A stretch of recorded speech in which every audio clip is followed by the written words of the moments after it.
(7월 25일) 새벽 예배를 기도로 시작하겠습니다. 살아계신 하나님 감사합니다. 오늘도 우리에게 생명을 주시고 이 아침 예배의 자리로 인도하여 주시니 감사합니다. 이 아침 말씀과 기도를 통해 주님을 만나게 하시고 우리의 모든 수고하고 무거운 짐을 내려놓고 주님께서 인도하시는, 주님의 인도하심을 받는 소중하고 그리고 또 주님께서 인도하심을 받는 이 시간 되게 하여 주시옵소서. 감사드리오며 예수님의 이름으로 기도하옵나이다. 아멘. 우리 찬송가 323장을 함께 찬양하겠습니다.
예레미야 37장 14절의 말씀입니다.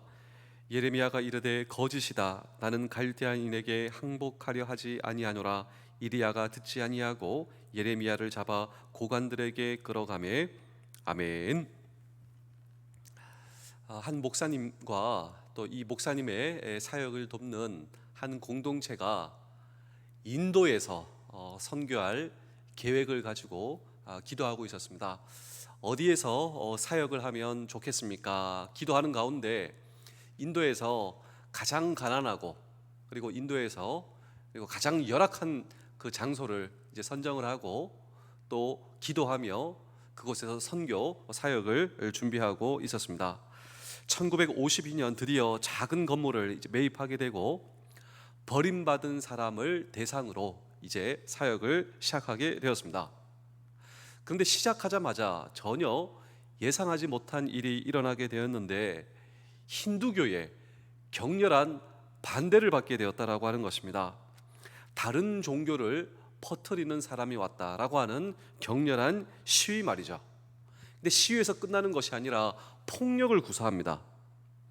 그래서 이 선교사님의 사역을 도와주려고 하는 공동체 그 스태프조차도 사역지를 변경해야 될 것 같습니다. 여기가 아닌 것 같습니다. 그런데 그때 이 선교사님이 그 스텝, 그 공동체들에게, 사람들에게 이런 이야기를 했습니다. 나를 부르신 이가 나를 이곳에 보내실 때 나에게 맡기신 일이 있는 이상 이곳을 떠날 수가 없습니다. 여기서 버티고 있어야 합니다. 왜냐하면 주님께서 우리를 이곳에 부르셨기 때문입니다. 그리고 그 공동체와 함께 마침내 꿈과 비전을 이루는 사역을 이곳에서 할 수가 있게 되었습니다. 그런데 이것은 비단 이 선교사님과 공동체 사람들만의 이야기가 아니라 저와 여러분도 마찬가지입니다.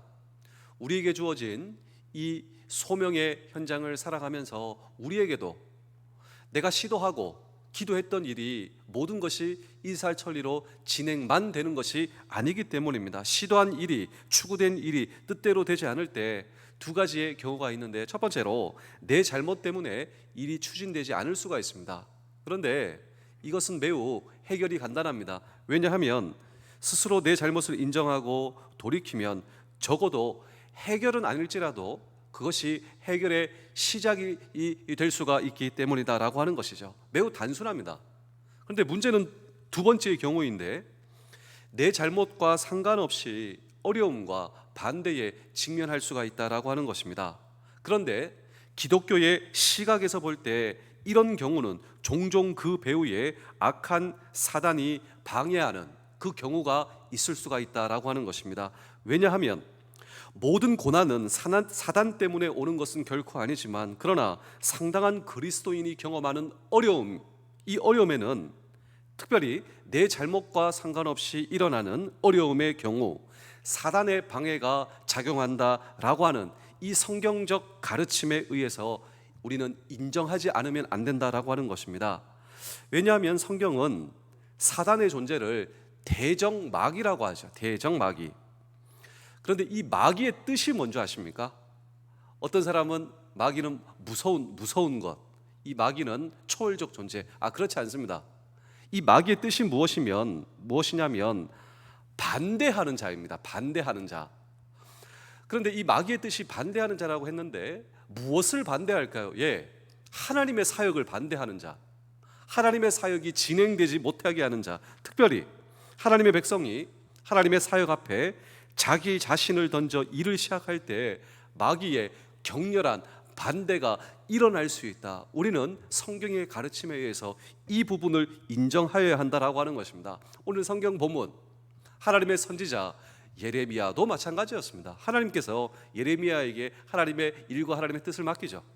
이 나라를 위한 하나님의 예언의 말씀, 그리고 하나님의 사역이 예레미야를 통해 일어나는데 모든 것이 여러분 순적하게 잘 이루어집니까? 그렇지 않습니다. 하나님의 선지자, 눈물의 선지자, 나라와 민족을 사랑한 지도자 예레미야에게도 그의 사역 앞에 격렬한 반대가 일어나는 거예요. 그러므로 사랑하는 성도 여러분, 장병 여러분, 군가족 여러분, 오늘 저와 여러분도 하나님의 부르심에 의해서 나를 불러주신 이 삶의 현장에서 내 자신을 바쳐 하나님의 사역을 할 때 우리의 삶 앞에도 무엇이 일어날 수 있다? 반대가 일어날 수 있다. 그런데 기억해야 할 것은 이것입니다. 반대가 일어나기 때문에 이것은 하나님의 일이 아니구나, 우리가 좌절하고 주저앉고 포기하면 되겠습니까? 안 되겠습니까? 포기하시면 안 되죠. 격렬한 반대가 일어날 때 오늘 저와 여러분들이 해야 할 일, 그 일을 예레미야의 반대를 통해 예레미야가 무슨 일을 하였는가를 오늘 저와 여러분 보실 수가 있어야 한다라고 하는 것입니다. 그런 의미로 예레미야 37장 14절의 말씀을 함께 읽겠습니다. 예레미야가 이르되 거짓이다, 나는 갈대아인에게 항복하려 하지 아니하노라. 이리야가 듣지 아니하고 예레미야를 잡아 고관들에게 끌고 가매. 예레미야의 삶 가운데서도 여러분 정말 아주 다양한 반대가 일어난다라고 하는 것입니다. 이 반대를 통하여, 그렇다면 이 예레미야가 어떤 반대를 경험했는가? 그리고 예레미야는 하나님을 붙잡고 이 반대를 어떻게 뛰어넘을 수 있었는가라고 하는 질문을 오늘 우리는 이 성경 본문 속에 던지고 함께 주의 음성을 들을 때 첫 번째로 거짓 소문입니다. 예레미야가 하나님의 일을 할 때에 예레미야 삶 속에 거짓 소문이 일어났다. 거짓 소문으로 예레미야를 음해합니다. 예레미야를 무너뜨리려고 합니다. 우리 예레미야 37장 13절입니다. 베냐민 문에 이른즉 하나냐의 손자요 셀레마의 아들인 이리야라 이름하는 문지기의 우두머리가 선지자 예레미야를 붙잡아 이르되 네가 갈대아인에게 항복하려 하는도다. 자, 이 거짓된 소문을 퍼뜨리는 자가 예레미야에게 너 지금 이 예루살렘을 떠나 바벨론에게 항복하려 하는 거지라고 이 예레미야를 통한 거짓 소문을 퍼뜨리고 있습니다. 우리는 이리야가 하냐냐의 손자다. 성경은 이 대목을 놓치지 않는데 이것을 생각해 봐야 합니다. 하냐냐라고 하는 선지자는 거짓 선지자의 대표로 하나님의 예언의 말씀을 정반대로 예레미야가 지금 우리는 하나님의 징계를 받고 있습니다. 이 징계는 우리를 망하게 할 징계가 아니라 하나님 앞에 돌아가야 합니다. 지금은 바벨론에게 항복해야 합니다. 왜냐하면 바벨론은 하나님의 징계 도구로 지금 사용받고 있기 때문입니다. 이것이 예레미야의 하나님의 말씀을 담은 예언입니다. 근데 정반대로 우리는 바벨론에게 지지 않습니다. 우리는 바벨론과 싸우면 이깁니다. 이것이 하냐냐 거짓 선지자의 거짓이었다라고 하는 것이죠. 그런데 왕과 지도자가 백성들은 예레미야의 하나님의 말씀을 귀담아 듣지 않고 거짓 선지자의 말에 귀를 담아 듣는 이 거짓 도구로 쓰임받는 하냐냐의 손자가 이리야입니다. 근데 그 이리야가 지금 예레미야에게 동일하게 거짓된 소문과 음해를 하고 있다라고 하는 것입니다. 예레미야는 그런 의도가 전혀 없었습니다. 바벨론에게 항복하여 지금 이것을 우리나라를 넘겨주려고 하는 의도가 전혀 없었습니다. 지금 하나님의 예언의 말씀을 전달하고 있다라고 하는 것이죠.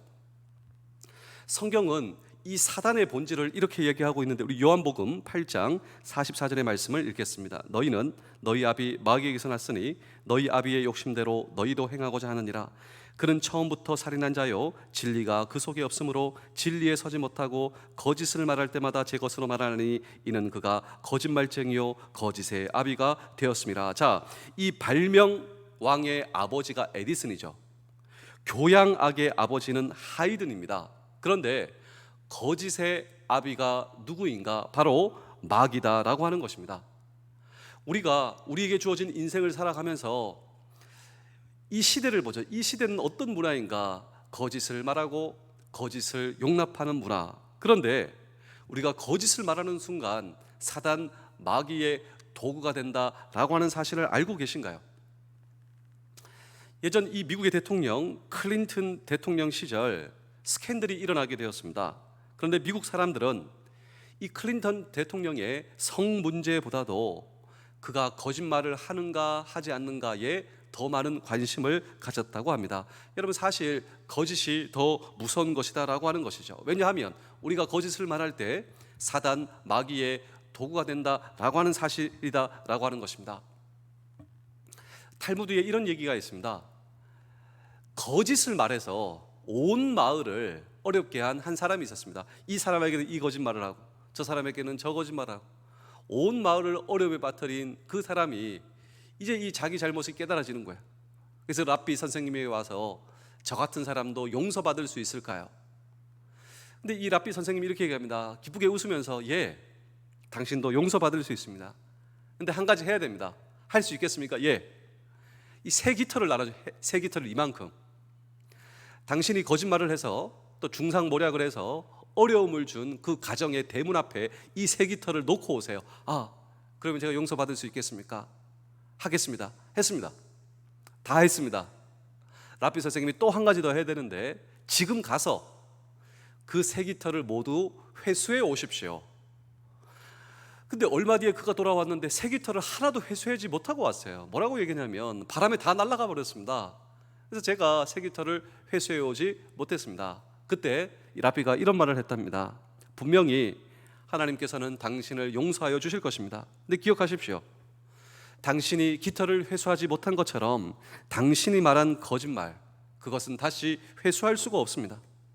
당신이 이웃들에게 남겼던 가슴의 상처, 그것은 다시 회복하지 못한다라고 하는 것을 기억하고 다시는 거짓을 말하지 마십시오. 이런 악의적인 음해 그리고 거짓 소문, 예레미야는 어떻게 대처했겠습니까?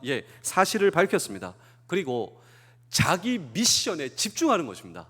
사실을 밝히고 하나님께서 나에게 맡기신 사명에 집중하는 예레미야. 우리 예레미야 37장 14절입니다. 예레미야가 이르되 거짓이다. 나는 갈대아인에게 항복하려 하지 아니하노라. 이리야가 듣지 아니하고 예레미야를 잡아 고관들에게 끌어가매. 자, 사실을 밝혔습니다. 그리고 예레미야가 할 수 있는 일이란 무엇일까요? 더 이상 변명하는 것이 아니라 이 어려운 상황 가운데서도 하나님 앞에 엎드려 기도하는 일이지 않겠습니까? 왜냐하면 사실 오늘 저와 여러분도 예외될 수 없는 이 사단 마귀의 공격, 우리를 반대하는 그 사단 마귀의 공격 가운데 이 적인 사단 마귀가 나를 향한 제일 큰 관심은 무엇이겠습니까? 그것은 하나님의 백성으로 하여금 하나님께서 맡기신 그 소명을 수행하지 못하는 것입니다. 자, 하나님께서 예레미야에게 하나님의 사명을 맡겼죠. 그렇다면 사단 마귀가 예레미야에게 가장 관심 있는 것은 무엇이겠습니까? 그 어떤 일도 사실 아니에요. 그 일이 사단 마귀에 무슨 관심이 있겠습니까? 제일 관심은 하나님의 소명이 진행되지 못하게 하는 것입니다. 다시 말하면 하나님께서 맡기신 그 일을 하는 것, 그 일이 중단되는 것이에요.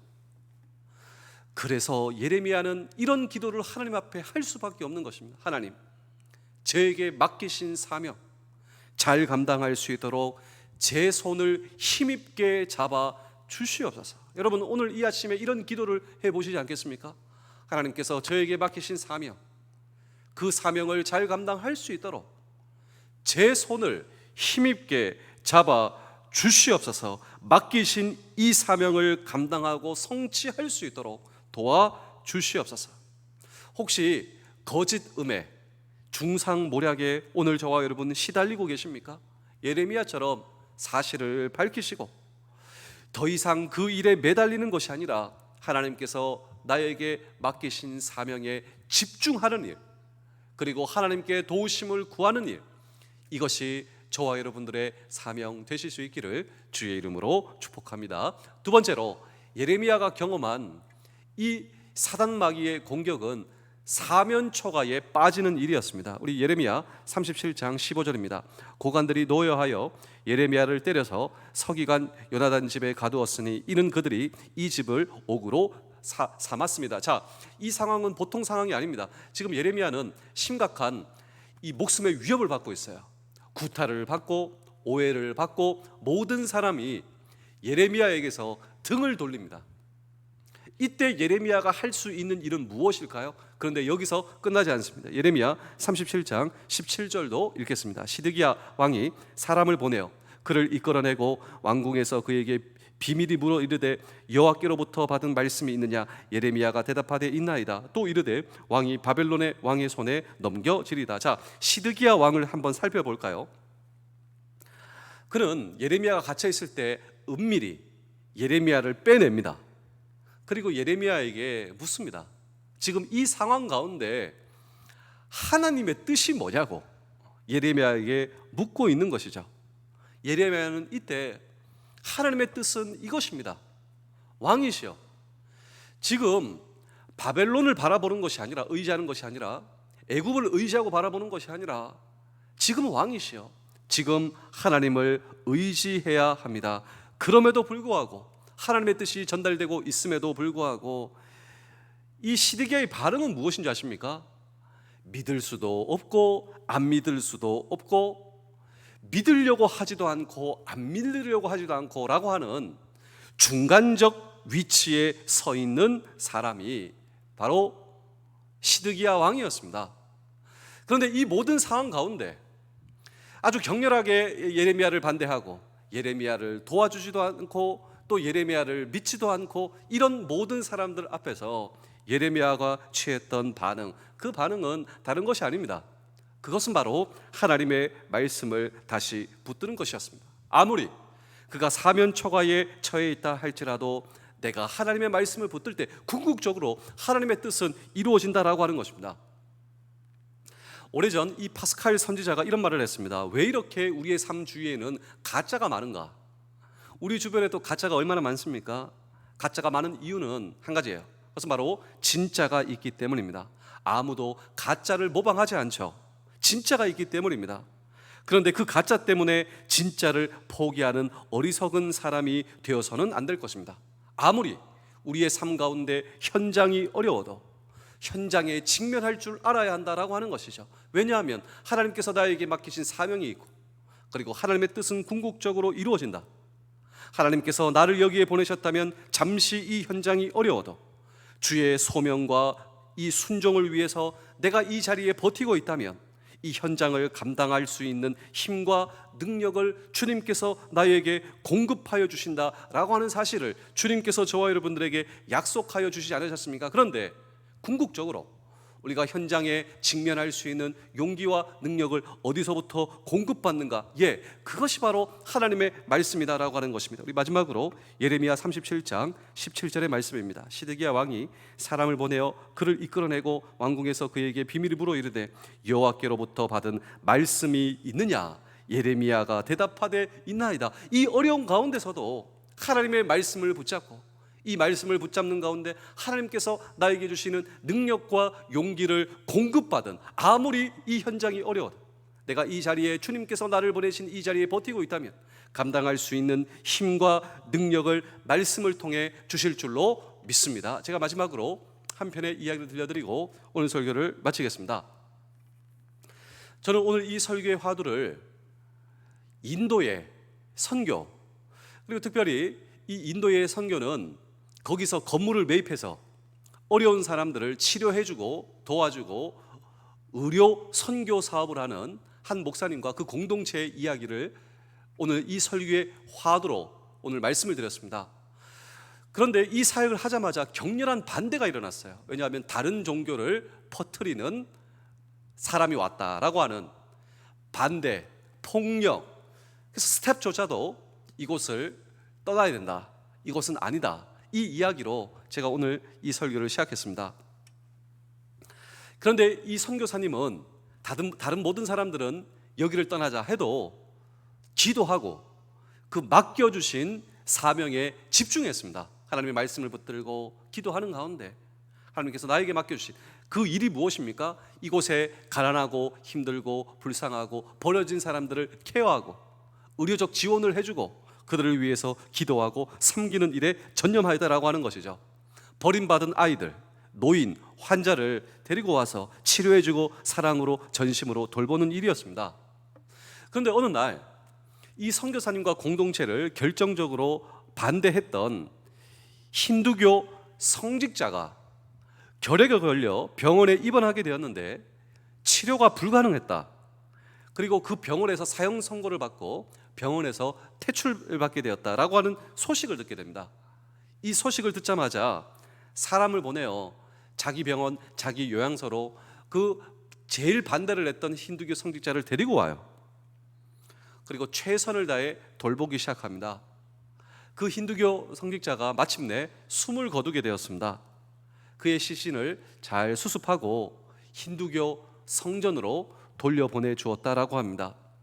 그런데 이것이 힌두교 성직자에게 하는 모든 것이 그 마을 사람들에게 큰 감동을 불러왔다라고 하는 것이죠. 그 순간 모든 반대가 철회되었다고 합니다. 마을 사람들의 지지를 받고 따뜻한 협력을 받고 그곳에서 사역의 꽃에 열매를 맺었다고 하고 놀라운 사역이 진행되었다라고 하는 것이죠. 사람들이 묻습니다. 어떻게 그 격렬한 반대, 폭력과 그 반대와 시위 앞에서 버틸 수가 있었냐고. 그때 이 선교사님이 유명한 말을 하게 되는데 그 유명한 대답이 이것이었습니다. 십자가에 못 박힌 사람은 한 방향밖에 바라볼 수 없습니다. 십자가에 못 박힌 사람은 다른 방향을 볼 수가 없습니다. 하나님께서 나를 이 자리에 못 박으셨습니다. 나는 이 자리에서 버티고 견딜 수밖에 없었습니다. 이것이 제가 한 일입니다. 그런데 사랑하는 성도 여러분, 하나님께서 이 선교사님뿐만 아니라 이 시대의 모든 그리스도인들 저와 여러분들이 십자가에 못 박힌 사람이다라고 하는 사실을 알고 계십니까? 예수 그리스도께서 2000년 전 나의 죄와 허물과 내 모든 허물을 담당하시고 십자가에 못 박히셨을 때 저와 여러분도 저와 여러분을 대신하여 예수 그리스도께서 그 자리에 십자가에 박히시지 않으셨습니까? 내가 못 박혀야 할 그 자리에서, 내가 심판받아야 할 그 자리에서 예수님께서 오셔서 대신 십자가에 못 박히셨다면 그 순간 오늘 저와 여러분도 그 자리에 함께 못 박혔다라고 하는 사실을 저와 여러분 아십니까? 그 사람은 한 방향밖에 바라볼 수가 없어요. 그 사람은 하나님의 계획에 따라 그 자리에 머물러 버틸 수밖에 없습니다. 그런데 그 자리가 소명을 성취하는 자리다라고 하는 것입니다. 그렇다면 사랑하는 여러분, 우리는 한 방향밖에 바라볼 수 없는 자가 되었음을 기억하시며 행여나 뒤를 보지 마십시오. 자기의 계획을 가지려고 하지 마십시오. 주께서 나를 이 자리에 왜 두셨는지 그 소명에 집중하는 것입니다. 하나님의 도우심을 구하는 것입니다. 그런데 저와 여러분들은 하나님의 뜻을 이루는 놀라운 소명의 도구로서 마침내 하나님께서 맡기신 사명을 아름답게 완수하시는 여러분 놀라운 하나님의 도구가 우리가 되시기를 주의 이름으로 축복합니다. 기도하겠습니다. 한 번밖에 살아갈 수 없는 인생, 하나님께서 저에게 맡기신 사명, 그 사명을 주시니 감사합니다. 아무리 힘들고 어려워도 주님 바라보며 소명에 집중하고 버티며 소명을 성취할 수 있는 능력과 지혜를 주님께서 허락하시사 주님께서 힘을 주시면 제가 맡기신 그 사명을 감당할 수 있는 줄로 믿습니다. 저를 도와주셔서 후회 없이 인생을 마무리할 수 있도록, 사명을 마무리할 수 있도록 주여 도와주시옵소서. 감사드리오며 예수 그리스도의 이름으로 기도하옵나이다. 아멘.